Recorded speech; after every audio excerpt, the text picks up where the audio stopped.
शेतकरी मित्रांनो नमस्कार. आज आपण पाहणार आहोत दुग्ध व्यवसाय बिझनेस कसा सुरू करावा.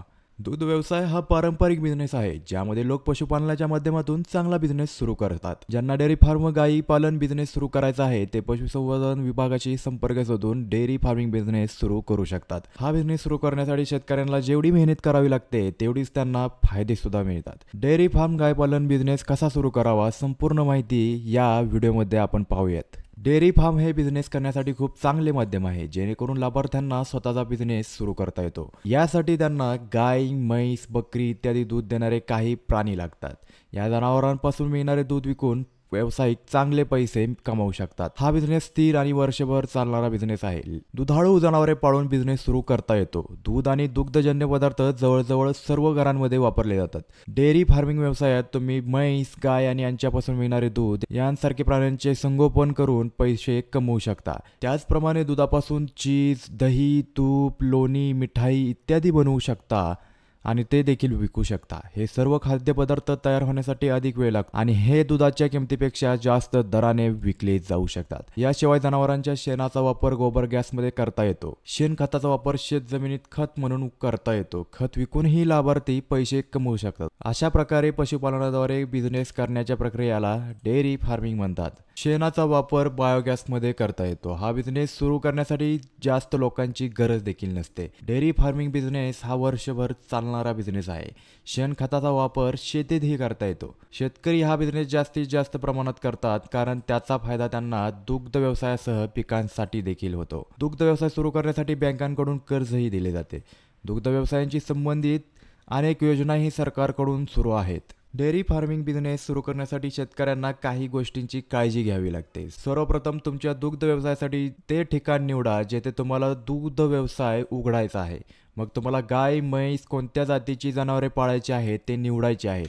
गाय आणि म्हशींच्या अनेक जाती आहेत. त्यापैकी जास्त दूध असलेल्या जाती ठेवाव्या लागतात. व्यावसायिक बहुतेक आवडत्या आणि दुभत्या म्हशींच्या जाती मेहसाणा, मुर्रा इत्यादी जाती ठेवू शकतात आणि गायींच्या लोकप्रिय जाती म्हणजे जर्सी, साहिवाल, एचएफ इत्यादी यासाठी विविध जातींच्या माहितीही जाणून घेणे आवश्यक आहे. सर्व जातींच्या किमती वेगवेगळ्या असतात. शेतकरी बजेटनुसार जाती घेऊ शकतात. भारतात लहान प्रमाणात डेअरी फार्म सुरू करण्यासाठी 5 ते 10 लाखांपर्यंत रक्कम आवश्यक आहे. दुसरीकडे मोठ्या प्रमाणावर बिझनेस करण्यासाठी आवश्यक असलेली रक्कम सहजपणे 1 कोटींपेक्षा जास्त असू शकते. यापैकी तुम्हाला कमाल 7 लाखांपर्यंतचे बँक कर्ज मिळू शकते. यावर तुम्हाला कृषी मंत्रालयाच्या DEDS योजनेत सुमारे 2.5 लाख रुपयांची सबसिडी मिळेल. लाभार्थी कमी जनावरांसह दूध व्यवसाय सुरू करू शकतात. दुग्धशाळेच्या मालकाकडे 20 जनावरे असल्यास प्रत्येक प्राणी दररोज 10 लिटर दूध देतो. तर 20 जनावरे एका दिवसात 200 लिटर दूध देतात. शेतकऱ्याने 50 रुपये प्रति लिटर या दराने दूध विकल्यास उद्योजकाला प्रतिदिन 10,000 रुपये मिळतात. त्यापैकी 5,000 रुपये पशुखाद्यासाठी खर्च केलेले असतात. जनावरांची काळजी आणि साफसफाईसाठी 3,000 रुपये खर्च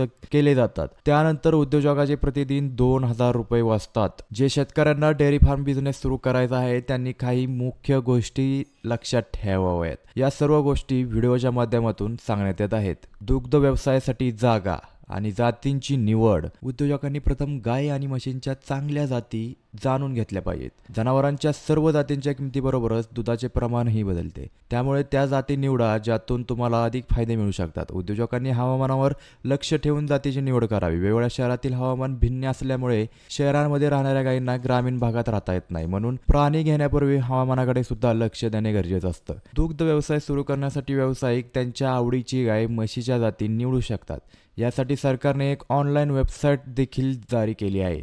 सर्व इच्छुक उमेदवार पशुसंवर्धन आणि दूध व्यवसाय विभागाच्या अधिकृत वेबसाईट म्हणजेच EPASHUHAAT.gov.in ला भेट देऊन त्यांच्या आवडीच्या गायी, म्हशी खरेदी करू शकतात, ज्याची संपूर्ण माहिती दिलेली आहे. दुग्ध व्यवसाय जनावरांसाठी अशा पेंड्या आणि चारा वापरा ज्यामध्ये पोषक तत्वे संपूर्ण प्रमाणात असतील. कार्बोहायड्रेट, प्रथिने आणि चरबी भरपूर असलेल्या जनावरांसाठी असा चारा वापरा. जनावरांना वेळोवेळी चारा द्या. याशिवाय शेतकरी शेतातील गवत ही जनावरांना खायला देऊ शकतात. चाऱ्यामध्ये अधिकाधिक हिरवा चारा वापरावा.